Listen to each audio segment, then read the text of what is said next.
میرے نبی علیہ الصلوۃ والسلام کو دو شہروں سے بڑی محبت تھی، ایک مکہ پاک، دوسرا مدینہ پاک۔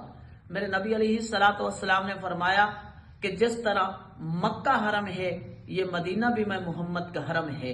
اور میرے نبی علیہ الصلوۃ والسلام نے فرمایا، لوگوں میں محمد کے شہر مدینے کا کوئی پھول بھی نہ توڑے، اس کی زینت میں فرق نہ آ جائے۔ میرے نبی علیہ الصلوۃ والسلام فرمایا کرتے تھے، حاجیوں تجارت کا معاملہ میرے مدینے والوں سے کیا کرو تاکہ یہ لوگ خوشحال ہو جائے۔ اور میرے نبی اللہ سے دعا کیا کرتے تھے، اے اللہ تو نے جتنی برکت مکے کو عطا کی ہے، دگنی برکت میرے مدینے کو عطا کر دے۔ امام مالک رحمہ اللہ کی حالات زندگی کے بارے میں لکھا ہے کہ امام مالک رحمہ اللہ کی سواریاں موجود ہوتی تھی، گھوڑے خچر موجود ہوتے تھے، لیکن امام مالک رحمہ اللہ کبھی مدینے کی گلیوں میں سوار ہو کر نہیں چلے۔ تو کسی نے پوچھا امام مالک رحمہ اللہ سے، حضرت آپ کے پاس سواریاں موجود ہیں، گھوڑے موجود ہیں، خچر موجود ہیں، لیکن کبھی آپ کو نہیں دیکھا کہ آپ مدینے کی گلیوں میں سوار ہو کر چلے ہوں، کیا وجہ ہے؟ تو امام مالک رحمہ اللہ کہنے لگے کہ انہی گلیوں میں میرے نبی ننگے پاؤں چلے ہوں گے، اور امام مالک سواریوں کے اوپر سوار ہو کر کیسے چل سکتے ہیں؟ امام مالک رحمہ اللہ کی حالات زندگی کے بارے میں لکھا ہے، امام مالک رحمہ اللہ جب پیشاب کرنے کے لیے ضرورت پڑتی تو امام مالک رحمہ اللہ مدینہ سے باہر چلے جاتے۔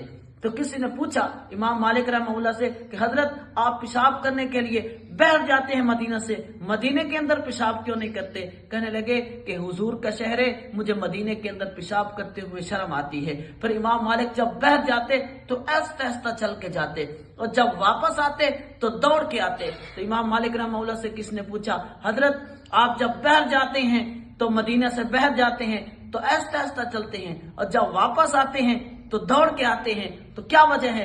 امام مالک رحمہ اللہ کہنے لگے، جب میں مدینہ سے باہر جاتا ہوں تو کہیں ایسا نہ ہو، مجھے خوف ہوتا ہے کہ مدینہ سے باہر موت نہ آ جائے، اس لیے آہستہ آہستہ چل کے جاتا ہوں، اگر موت آئے تو نبی کے شہر مدینہ میں آ جائے۔ اور جب باہر ہوتا ہوں واپس آنے کے لیے دوڑ کے آتا ہوں کہ جلدی مدینے پہنچوں، مجھے خوف ہوتا ہے کہیں ایسا نہ ہو مدینہ سے باہر مجھے موت نہ آ جائے۔ تو یہ امام مالک رحمہ اللہ کی مدینہ کے ساتھ محبت تھی۔ سید حسین احمد مدنی رحمہ اللہ کے حالات زندگی کے بارے میں لکھا ہے کہ سید حسین احمد مدنی رحمہ اللہ اپنے داڑھی مبارک سے روزے رسول کی صفائی کیا کرتے تھے۔